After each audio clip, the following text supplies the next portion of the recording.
Hi, in this tutorial we will see use of mask. I have already placed one clip on my timelines. So we can see this is a full view of this clip. Now I want to apply mask on this clip.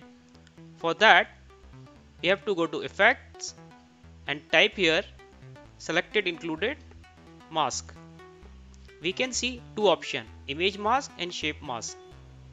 There are two ways we can put it on the timeline or clip. If I place it on the track 2, then we'll see mask will be applicable only for the duration for which this is starting point, this is end point. Only for this duration this mask will be applicable, right? Or second way is that we can select and drag this on the clip, then it will be applicable this from starting to end.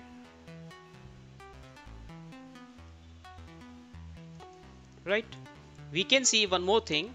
Just put this shape mask to starting and drag it to the full time of this clip and then select properties. Here we can see the position of this mask, right? X and Y, and we can also set width and height of this mask.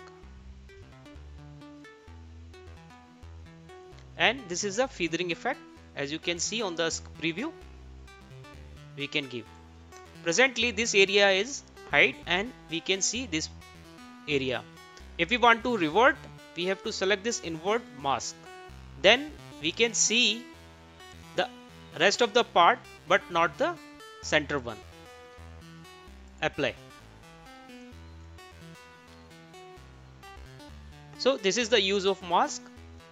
That's all for this tutorial. Thank you very much.